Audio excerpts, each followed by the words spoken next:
Talking confidently about things without understanding a thing about it is today's journalism. Unfortunately, a lot of people follow them. If you have any interest in knowing the truth, bear with me for a while. I'm going to talk about every section, law, its usage and misuse. Indian Constitution doesn't apply equal laws to everyone. Do you know this? Meaning, there is a law that says child marriage is a punishable offense, and there is a law that allows child marriages. The state punishes Hindus and others who marry under 18 girls, but they cannot punish Muslim men even if they marry minor girls because it's allowed as per their personal laws. And according to Article 25, religions are allowed to follow their personal laws and the state must not interfere in the religious matters of citizen. One can argue saying, what's your problem? If Muslim follows their personal laws, let them follow. Their religion allows. Similarly, Christians, Hindus, Parsis, let them follow their personal laws where marriage is allowed only after 18 for women and 21 for men. What is the problem? The problem is Islamists abduct girls of other religions, convert to their religion and then apply their personal laws. Love jihad. Is it not happening? Law allows Muslim men to legally marry and have sexual intercourse with puberty attained minor girls. I'll ask you a question. Is marriage prohibited or allowed under 18 in your country? What will you answer? The so-called intellectuals who say everyone is equal in the country, in what sense this is called equality? These are clearly defined, distinctly different laws for Hindus and Muslims. There is no law that treats everyone equally in the country.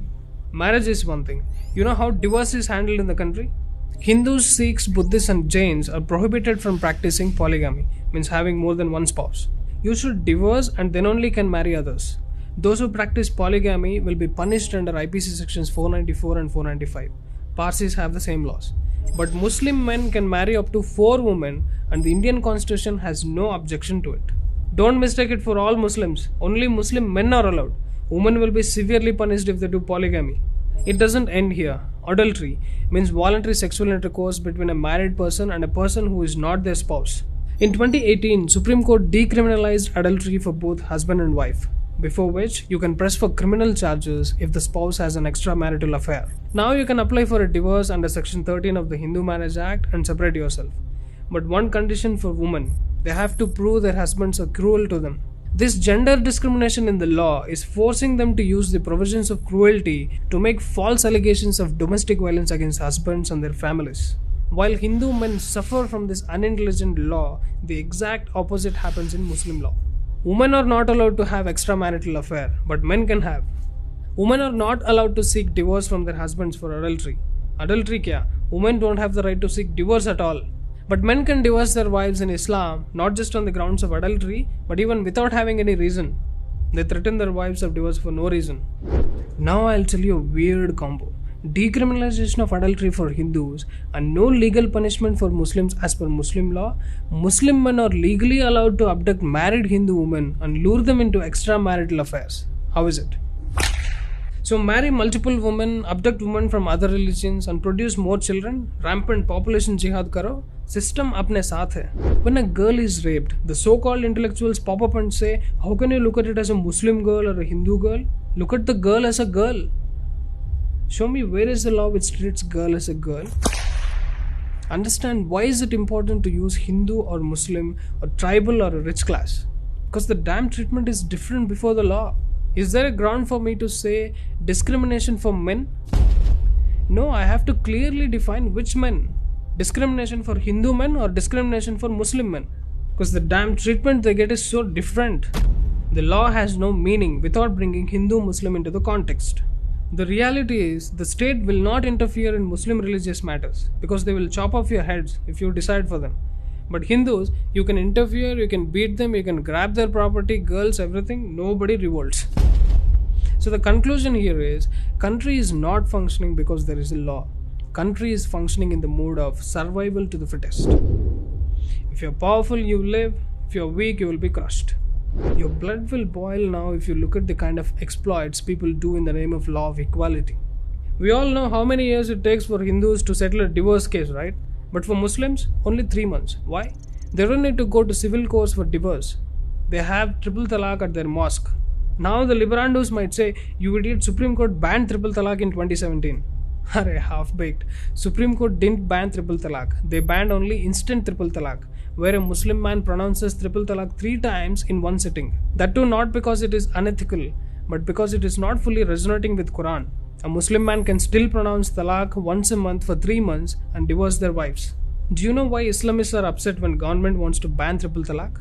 Because it is used by radicals to overcome the limit of having only 4 wives. They use triple talaq to divorce their previous wives and marry more women to produce more children.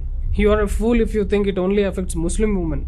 They go after a lot of Hindu women due to this quick and unjustified right to divorce for Muslim men. They made triple talaq a weapon to commit rampant conversion jihad and population jihad. Even in alimony matters, the law is not equal for everyone. Alimony, you know, right? Financial support that a person is ordered by a court to give to the spouse during divorce. Again, Hindus, Parsis and other dharmic religions have one-sided laws that men are obliged to pay alimony even if the fault is not on their side and even if the wife's financial situation is better than the husband's. On the other side, Muslim men are neither obliged to pay alimony at the time of divorce nor maintenance after divorce. ऐसा गली में छोड़ के चले जाओ दूसरा लड़के के साथ, सिस्टम अपने साथ है. A study by Bharatiya Muslim Mahila Andolan in 2015 revealed 1 in every 11 Muslim women was the victim of triple talaq, with having no means of earning or alimony at the time of divorce.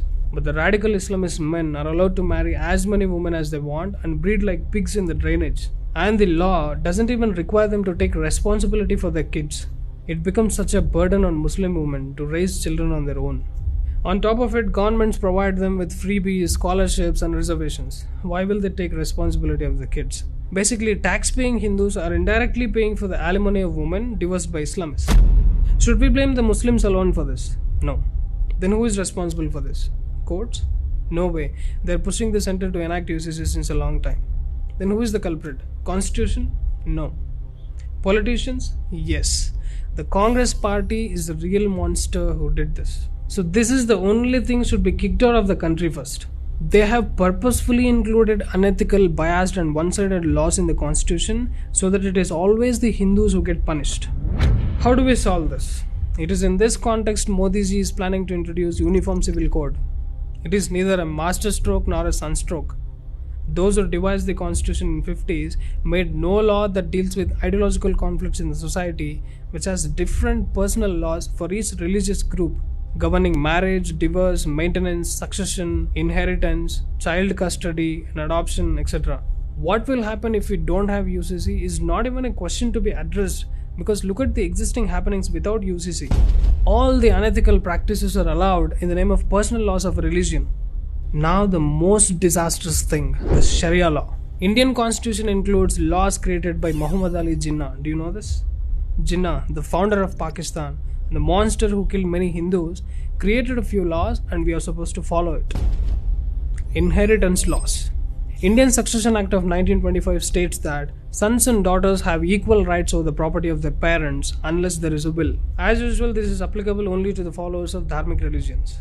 But according to Sharia law, sons should inherit twice as daughters.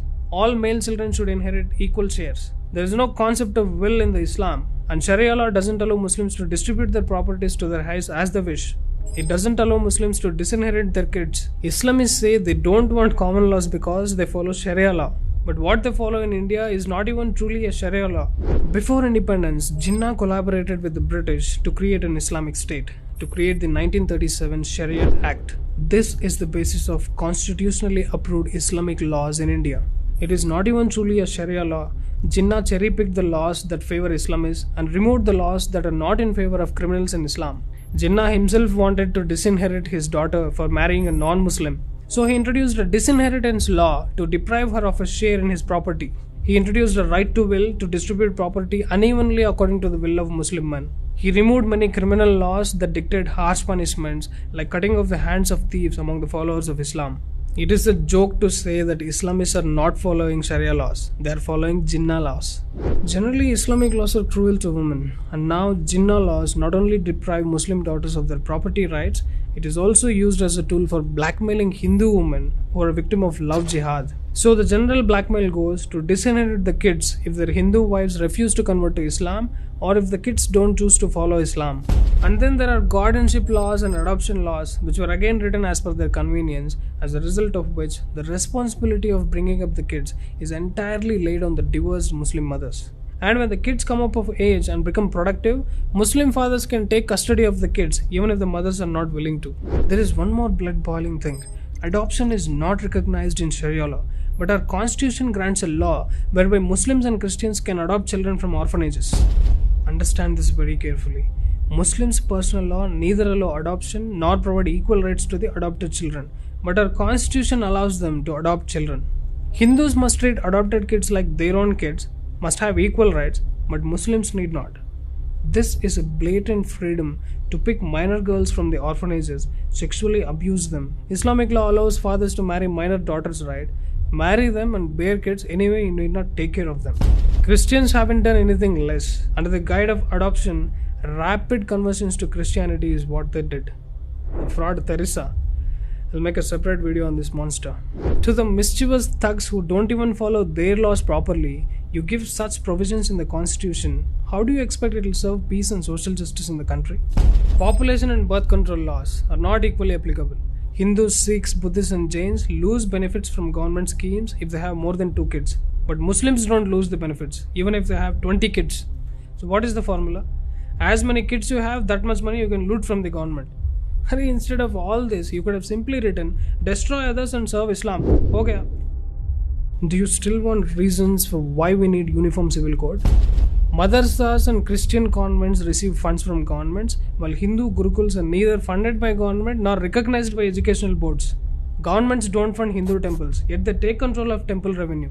Governments don't control revenue from churches and mosques, yet they fund them. The Places of Worship Act restricts Hindus from reclaiming their ancient temples converted into mosques, but it won't apply to Islamists. The Waqf Act, should I even talk about it? Do you know the person who granted these many powers to Islamists? Yes, it's Nehru. Nehru created not just one Pakistan, but 2 Pakistans.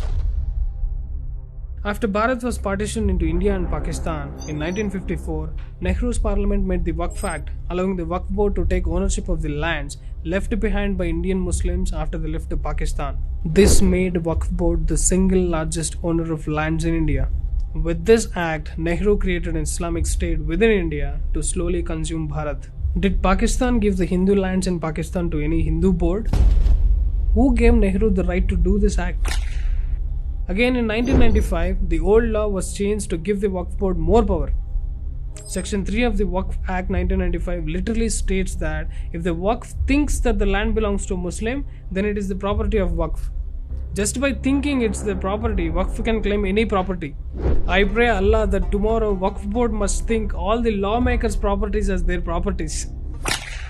Why are these caste-based reservations still continued? Unlike Hindus, Muslims and Christians are showered with freebies, reservations, government provisions, even after not following birth control. All these are the reasons for the rapid growth of Muslim population in India. What are we aspiring for? Akhand Bharat? How? By killing? By doing the same thing that Muslims do to us? Then you won't be a Hindu, right? We are talking about ending the jihadi, right? The way forward to make it happen is only by protecting Hindus and simultaneously civilizing Muslims through law and order. That's what Modi ji is doing. Look at the brilliance of our Prime Minister, his conviction to find a way that would peacefully settle things. It's a blessing that we got such a Prime Minister. Understand, if less than 7% of Muslims can burn out France, Britain and Germany, imagine what 14% would do in India. Lakhs of illegal immigrants are already roaming around in the country. Congress is on its deathbed. It's going to do anything possible to survive in 2024. Without bringing uniform civil code, there is no way you can put a check on Islamic radicalism. Eradicating polygamy through UCC and implementing a uniform population control bill will control the growth of radical Islam. It will eventually save Hindus and Bharat from becoming a barbaric nation. Above all, Islam is not the dangerous thing. The real danger is Congress party. If the Congress is gone, nation will be peaceful. So the most important thing is Congress Mukta Bharat. Jai Shri Ram.